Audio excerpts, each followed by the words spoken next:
Magandang araw sa ating mga tagapakinig. Handa na ba kayo sa isang kwentong susubok sa limitasyon ng pagmamahal ng isang kapatid?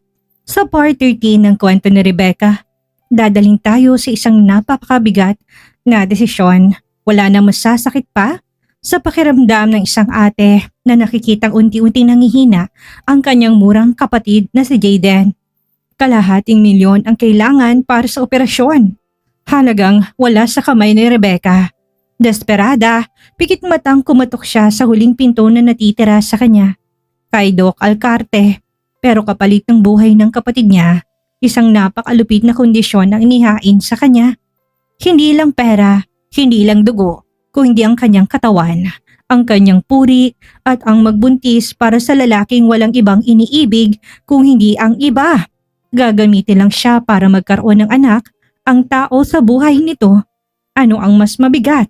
Ang mawala ng kapatid o ang ipamigay ang sariling dignidad at ang sariling anak na dadalhin sa sinapupunan? Subaybayan natin ang marupok ngunit buong pusong sakripisyo ni Rebecca. Kapit lang kayo dahil mas lalo pang bubuhos ang emosyon kasabay ng malakas na ulan sa kwentong ito. Rebecca POV. Paglipas ng ilang minuto, lumabas si Dr. Barcelo. Pawis na pawis pero kalmadong mukha. "She's stable for now," sabi niya sa mababang boses. "Nagkaroon siya ng mild seizure pero naagapan natin. Mabuti na lang, dinala mo kaagad." Parang biglang nanigas ang mga tuhod ko. Napahawak ako sa dibdib ko habang bumuhos ang luha ko. "Thank God. Thank you, Doc." Ngumiti lang siya ng mahina. "Pwede mo na siyang makita pero pahinga na muna siya. Well, keep him under observation tonight." Dahan-dahan akong pumasok sa loob at sumunod si Doc. Nandun si Jayden, nakahiga sa hospital bed. Maputla pa rin pero maayos ng paghinga niya. May mga tubo at IV sa braso niya. At ang tunog ng makina sa gilid ay parang musika sa aking tunog ng buhay. Umupo ako sa gilid ng kama at marahan kong hinaplos ang buhok niya. "Binuhay mo ko ulit sa takot, Jayden." Mahina kong bulong. Akala ko mawawala ka na." Tahimik lang ang silid. Malamig pero bawat tibok ng puso ko ay ramdam kong para sa kanya. Pinisil ko ang kamay niya ng marahan. "Please, get better soon. Hindi ko kaya kung mawawala ka sa akin." At tuluyan akong napaiyak. Habang pinagmamasdan ng isa sa mga batang tanging rason kung bakit ako patuloy na lumalaban. "Paparangkahin na kita, Rebecca," seryosong sabi ni Dr. Barcelo habang marahan niyang sinara ang folder na hawak niya. "Your brother needs an immediate operation." "Doc," halos pabulong kong sabi, nanginginig ang labi ko. "Hindi ba pwedeng gamot muna? O observation habang..." Umiling siya. "We already gave him medication to ease the pressure. Pero temporary lang yun. The tumor is pressing against a sensitive part of his brain. Any delay could cause seizures or paralysis." Nagtapos ka ng nursing, Rebecca, kaya alam mo yan. Tumitig siya sa akin, ramdam kong bigat sa mga mata niya. Kung hindi siya maoperahan soon, baka mahirapan na tayo na iligtas siya. Nalamig ang buong katawan ko, parang nilamon ako ng katahimikan sa loob ng kwarto. Hindi ko mapigilang mapahawak sa dibdib ko. Pagkatapos ng ilang segundong katahimikan, naglakas loob akong magtanong. "Doc, nakita na po ba ni Doc Alcarte ang result? Binigay ko sa kanya kanina nang dumating sila." Sagot niya, "Pero I'm not sure if he's read it. I've been trying to contact him, unattended ang phone niya. Maybe tomorrow you can talk to him directly."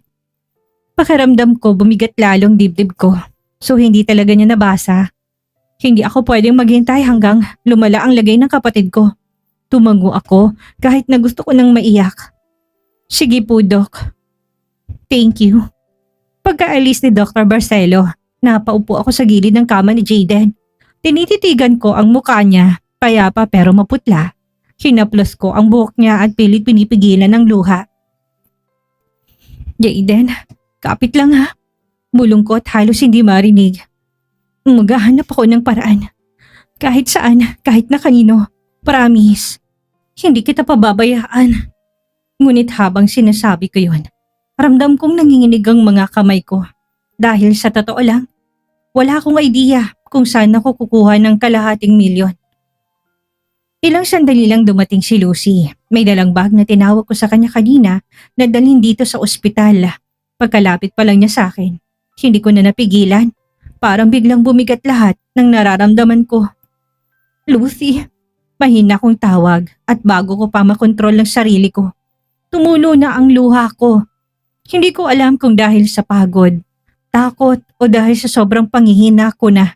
Agad siyang lumapit at niyakap ako ng mahigpit.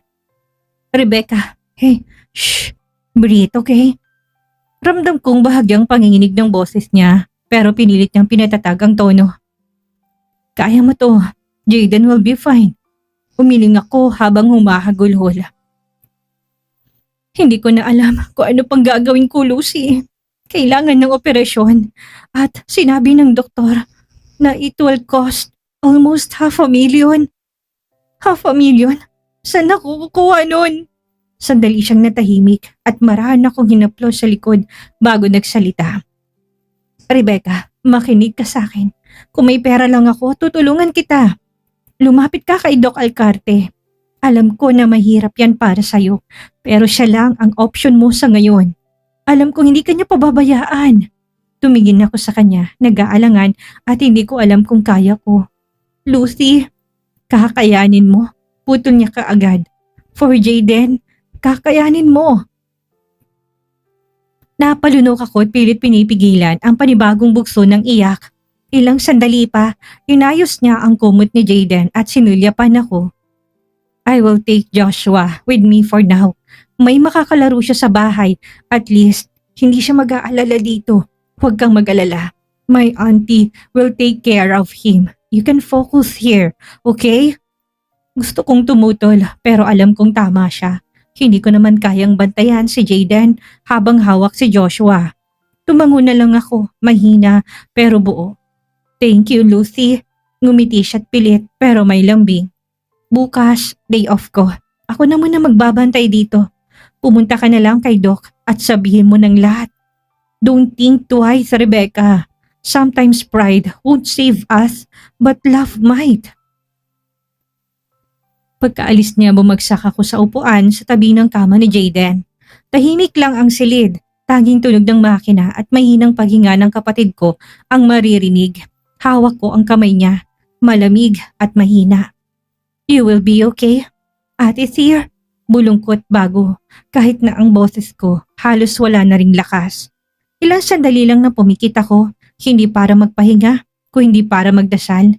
Umuulan ng malakas sa labas. Ang patak ng ulan ay parang martilyong kumakatok sa bawat bahagi ng bintana. Tahimik ang silid, tanging tunog ng orasan at ulan ang umaaningaw-ngaw sa buong paligid. Wala na akong ibang malapitan sa problema ko. Nakaharap ako sa kanya. Nanginginig ang mga kamay ko habang tinititigan ko siya. Kinakabahan ako pero wala naman akong choice kung hindi siya na lang ang huling pag-asa ko. Tumayo ako sa kinaupuan ko at dahan-dahan na lumapit sa mesa niya. Tumikim na muna ako para kunin ang atensyon niya pero nanatili siyang nakayuko. Abala sa kung anuman ang binabasa niyang papel.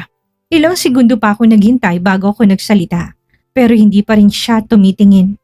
Nakayuko lang, abala sa pagbabasa ng mga papel na nasa harap niya. Parang wala akong presensya. Kanina pa siya ganito. Simula nang dumating at parang wala sa mood. Hindi ko alam kung bad trip lang siya ngayong araw. Doc, may hindi akong tawag. Nakita niyo na po ba yung MRI result ng kapatid ko? Nanatiling nakatayo si Doc. Isang malalim na buntong hiningang pinakawalan niya bago sumagot. Yeah, Dr. Barcelo told me. Cold ang naging sagot niya, parang walang bigat o emosyon. Parang ordinaryong usapan lang para sa kanya. Samantalang ako, halos hindi niya makahinga sa kaba. Napalunok ako, ramdam ko mas lalo lang akong nasaktan sa paraan ng pakikitungo niya pero kakapalan ko na lang ang mukha ko dahil wala na akong ibang pagpipilian. Doc, please. Halos pabulong kong sabi. Pilit pinatatatag ang boses ko kahit na nanginginig. Kailangan ng operasyon ng kapatid ko. Wala na akong ibang malalapitan. Ikaw na lang. Please, tulungan mo kami. Pakiusap ko. Natahimik siya sandali. Dahan-dahan niyang sinara ang folder sa harap niya. Saka tumayo umikot siya sa mesa. Ang bawat takbang niya patungo sa akin ay parang mabigat na tunog sa sahig. Umaalingaw-ngaw sa gitna ng katahimikan. Then, kuminto siya sa harap ko. May paraan. Mababa't kalmadong tono niya. Bigla akong napatingin sa kanya. Sa gitna ng dilim ng silid, dala ng ulan at makulimlim na langit, parang sumilay ang pag-asa sa dibdib ko na tila ba nagkaroon ng liwanag sa paligid. Ano po yun? Kahit na ano, Dok, gagawin ko. Basta mailigtas ko lang ang kapatid ko. Lahat gagawin ko. Ngumiti siya, isang ngiti na hindi ko alam kung may kabutihan o kabaligtaran nito. Hindi itong ngiting nakakaaliw o hindi nakakatindig balahibo. Are you sure about that? Tanong niya, mabagal at malinaw habang unti-unting lumalapit. You said anything means lahat? Mabilis akong tumango-tango. Opo, kahit na ano. Ang titig niya ay malamig, matalim parang binabasang kaluluwa ko. Then, you should know what that means. Mahina niyang sabi. Help doesn't come free, Rebecca. Everything has a price. Parang may sumakal sa dibdib ko, napaatras ako at pilit kong pinapanatiling distansya sa pagitan namin. Anong ibig niyong sabihin? Hindi siya kaagad na sumagot. Mas lumapit pa siya at lalo't halos magkadikit ng mga hininga namin. Have sex with me, Rebecca. Give me a child. Kapalit ng operasyon ng kapatid mo at ng perang kailangan mo. Walang awa niyang sabi na halos ikipanlaki ng mga mata ko. Think carefully. Kung gaano mo kamahal ang kapatid mo at kung hanggang saan ang kaya mong isakripisyo para iligtas siya. Parang nadurog ang puso ko sa narinig mula sa kanya. Ang bawat salita niya ay parang kutsilong dahan-dahan na tumatago sa dibdib ko. Napahawak ako sa dibdib ko, parang mabibiyak ang puso ko. Tutulungan niya ako. Pero ang lupit naman ng kapalit. Puri ko, ang dignidad ko na meron na lang ako. Naginit ang bawat sulok ng mga mata ko. Nalamig ang mga buong katawan ko at nalambot ang tuhod ko. Pero pinipilit kong magpakatatag. Umiling ako. Huwag naman, Dok. Ginagamit mong sitwasyon ko. Halos pabulong na sabi ko. Nanginginig na ang tinig ko. Dahil alam niyo na desperado ako. He shrugged his shoulders as if he didn't care. Hindi kita pinipilit. Nahinang tugon niya at walang emosyon. I'm just giving you a choice. You decide. Namagitan ng katahimikan sa amin. Ang tanging naririnig ay ang malalakas na ulan sa labas. Parang pumapadyak sa salamin ng bintana. Napatitig lang ako sa kanya at pilit pinipigilan ang pagtulo ng luha sa mga mata ko. You're cruel, mahina akong sabi. Pero mas cruel siguro kung hayaan ko na mamatay ang kapatid ko. Walang imik si Doc, tumalikod siya at bumalik sa mesa at kinuha ulit ang mga papel na iniwan niya. You know where to find me when you've decided. Malamig niyang sabi. Magdesisyon ka na, Rebecca. Nakasalalay sa mga kamay mo ang buhay ni Jaden. At tuluyan ako ng hina. Napaupo ako sa upuan sa gilid at umiiyak ng tahimik habang sa labas patuloy na bumubuhos ang ulan. Ang panahon parang nakikisama sa pagguho ng mundo ko. Sa bawat patak ng ulan, isang tanong lang ang paulit-ulit sa isip ko. Hanggang saan ko kayang ibigay ang lahat para mailigtas ang kapatid ko? At gaano kalalim ang kailangang maging kapalit nito. Init sa kama, anak. Patuloy lang sa ginagawa si Doc. Walang kahit na anong bakas ng awa o simpatya sa mukha niya. Parang bato, parang walang pusong. Ang lamig ng mga mata niyang nakatuon sa papeles sa harap niya. Habang ako naman, halos maubos ang lakas kakahawak sa dibdib ko. Pinunasan kong luha ko gamit ang likod ng kamay ko. Kahit na umiiyak pa rin ako dito at wala rin naman siyang pakialam. Wala rin namang mangyayari. Wala na akong choice. Kung itong kailangan kong gawin para mailigtas si Jaden, then so be it. Tumayo ako kahit nanginginig pa rin ang mga tuhod ko at muling lumapit sa mesa niya. Nakita kong tumigil siya sa pagsusulat. Sa kamarahang umayos ng upo. Tinitigan niya ako. Matagal, diretso at parang binabasang buong kaluluwa ko. Pumapayag na ako. Mahina akong sabi. May unti-unting sumilay ng ngiti sa labi ni Doc. Ngiting alam niyang nanalo siya. Para siyang tumayo at sa bawat takbang niya ay ramdam kong bigat ng desisyon kong ginawa. Good decision. Malamig niyang sabi habang nilalagay sa drawer ang hawak niyang file. You'll get compensated for your service. Before the surgery, we'll both sign a contract. Everything will be 3 conditions, terms, consequences. Ang bawat salitang binibitawan niya ay parang yelong dumidikit sa balat ko. Walang emosyon, walang kahit na anong pag-aalala sa kalagayan ko. Tumango lang ako kahit na nanginginig na ang mga kamay ko. Pinilit kong wag ipahalata ang takot at ang kaba. Kaya ko to para kay Jayden. Pero bago pa siya tuluyang bumalik sa upuan niya, nagsalita ako. Wait, I have my own conditions too. Bahagya siyang napalingon at bahagyang taas ng kilay, parang naaaliw. You? Malamig na tanong niya. Huminga ako ng malalim. You pay for my board exam and I want money. Enough to cover my family's needs until I passed. Saglit akong natigilan pero itinuloy ko. And I want you to help me to get to US. I need to green card. Nagtaas ng kilay si Doc Morgan. Umikot siya pabalik sa harap ko at nakatukod ang kamay sa mesa. Green card. Ulit niya, may bahid ng amusement sa boses. That's ambitious. Ambitious, yes? Sagot ko, diretsong tingin. But it's not impossible. Tahimik siya sandali tapos dahan-dahan siyang tumango. Anything else? Humigpit ang pagkakahawak ko sa lilay ng damit ko. Eto na yon, eto na yung parte na kinatatakutan kong sabihin. Pero kailangan ko itong ilabas. I'm still a virgin, mahinaon ko sabi. Saglit siyang natigilan.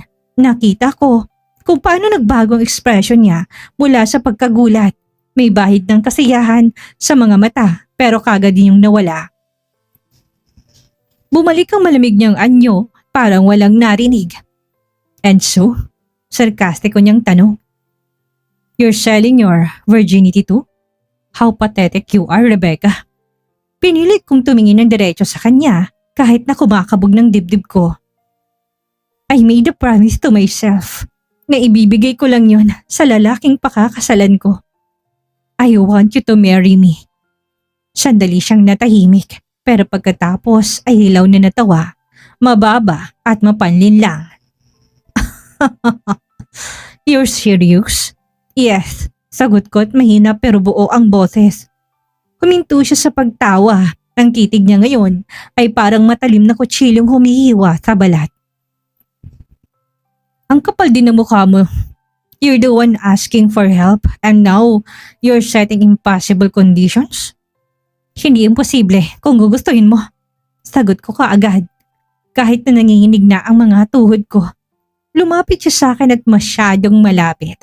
Ramdam ko ang init ng hininga niya kahit na malamig ang mga salita. I know you're desperate, Rebecca. And yet, you still have the guts to negotiate marriage. Napailing siya at may mapait na ngiti. You really are unbelievable. Kuyom na kuyom ang kamao ko. Nilunok ko ang takot at ang sakit sa bawat salitang binibitawan niya. Call it whatever you want, sabi ko't halos pabulong. But I know my worth.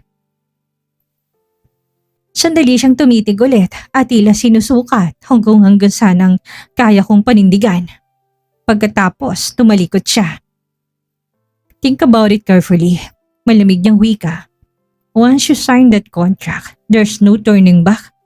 Wala akong sagot at tanging mahina kung okay lang ang lumabas sa bibig ko.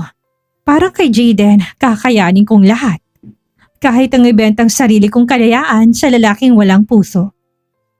Let's schedule your brother's surgery. Mahinahon pero matigas na sabi ni Doc habang tinitingnan ang file sa harap niya. But before that, we need to run some test blood. Cardiac clearance, pulmonary evaluation. We have to make sure he's fit for the operation. Once everything's clear, we proceed immediately. Tumango ako kahit papaano gumaan ang dibdib ko. Sa unang pagkakataon, may pag-asa.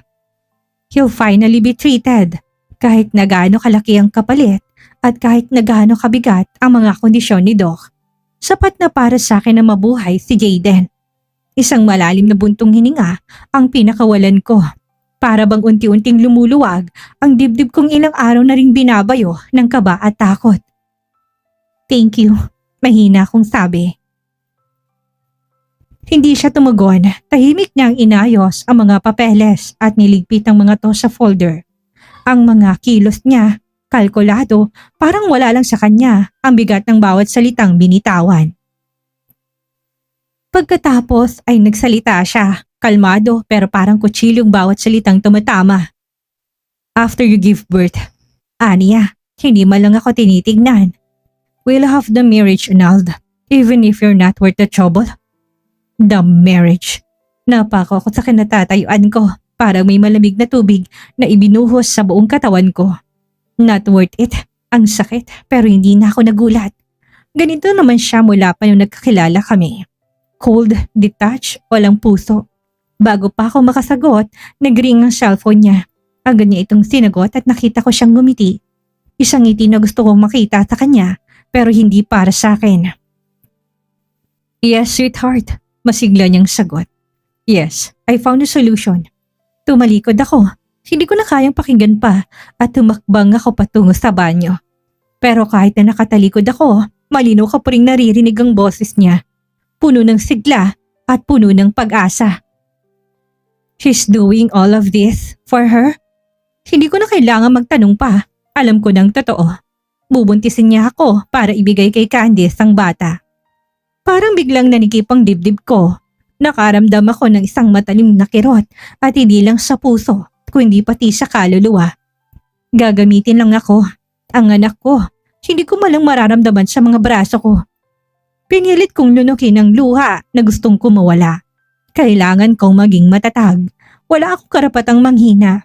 Kung itong kabayaran para mabuhay si Jayden, tatanggapin ko kahit nadurugin pa ako sa proseso.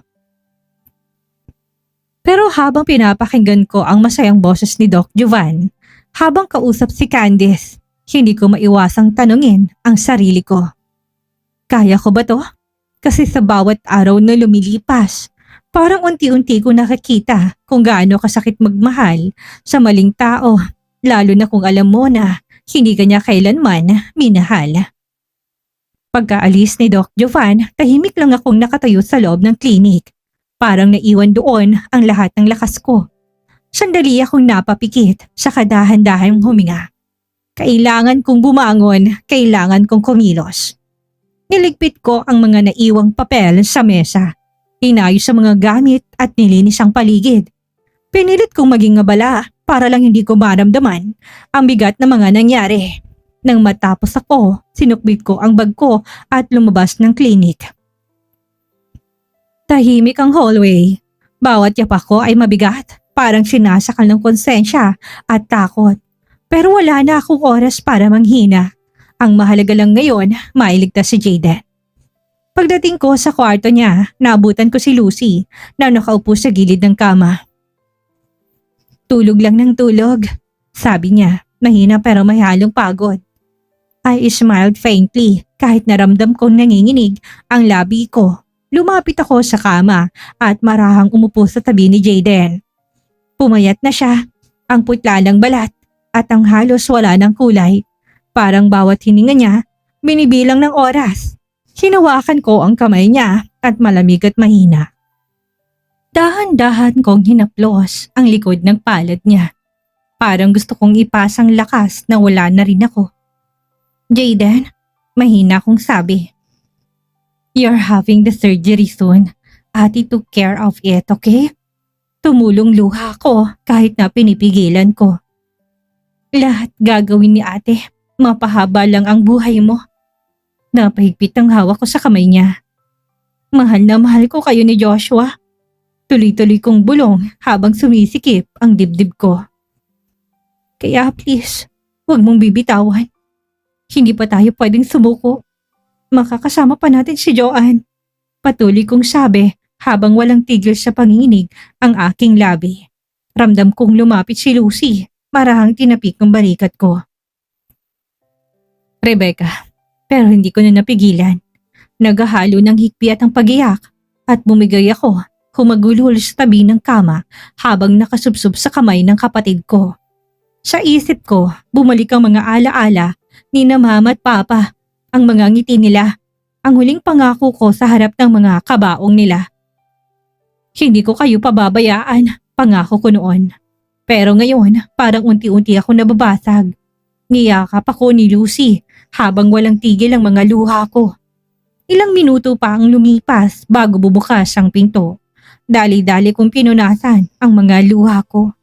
Tumayo ako, pumasok ang 3 nurse, kasunod si Dr. Barcelo at ang 4 na doktor. Lahat sila may suot na white coat. Nakahanda at seryoso ang mga mukha.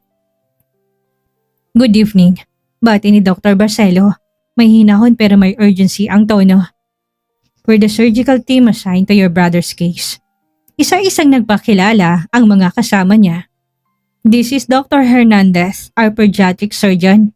Dr. Lim from anesthesiology, Dr. Vega from cardiology, and this is Dr. Salazar, the intern handling the pre-op requirements. Tumango lang ako at mabilis sa pinunasan ng luha ko. Good evening po. Tumango si Dr. Hernandez. We'll need to run several tests tonight. CBC, X-ray, ECG, and blood chemistry. We also need to check his current platelet count before final clearance for surgery. Tumango ako ulit, kahit na nanginginig pa rin ang mga kamay ko. Sige po, gawin niyo na po lahat ng kailangan. Kaagad nilang tinawag ang isang medtech na nasa labas at inutusan ito na kumuha ng dugo ni Jayden. Maingat na kumilos sa mga nurse. Inihanda ang gamit at tinutukan ang bawat galaw ng pasyente. Habang pinapanood ko sila, parang bumabagal ang oras. Gusto kong tanungin kung nasaan si Doc Alcarte, pero wala siya sa paligid. Nilingon ko ang pinto at umaasang papasok siya kahit na sandali. Kahit na isang saglit lang, pero walang dumating. Ang tanging kasama ko lang ngayon ay ang mga tunog ng makina, ang ulan sa labas at ang patuloy kong panalangin. Please Lord, huwag niyo pong hayaang mawala sa akin ang kapatid ko. Kahit na anong kapalit, kahit na gaano kasakit, iligtas niyo lang siya. Talagang napakabigat sa dibdib ng dinadanas na Rebecca. Sa gitna ng dilim at buhos ng ulan, napatunayan natin na kapag pamilya ng nakataya, handa niyang itaya ng isang tao kahit ng sarili niyang dignidad at hinaharap. Ang maikling aral na naiwan sa atin ngayon, ang tunay na pagmamahal ay nakikita sa sakripisyo. Pero pinapaalala rin ito sa atin kung gaano kadayang mundo kapag ang mga desperado ay ginagamit ng mga tao na may kapangyarihan. Hindi madali ang daang tinahak ni Rebecca. Pero sa bawat patak ng luha at bawat sakit ng kanyang tinanggap, ipinaglaban niya ang buhay ng kanyang kapatid. Sa inyong palagay, tama bang naging desisyon ni Rebecca? Ano ang gagawin niyo kung kayong nasa kalagayan niya? Iwan niyo ang inyong mga komento at saloobin sa ibaba. Maraming salamat sa inyong patuloy na pagsubaybay at pakikinig. Huwag kalimutang mag-like, mag-share at mag-subscribe para sa susunod pang kabanata ng ating kwento. Hanggang sa muli, mag-ingat po tayong lahat.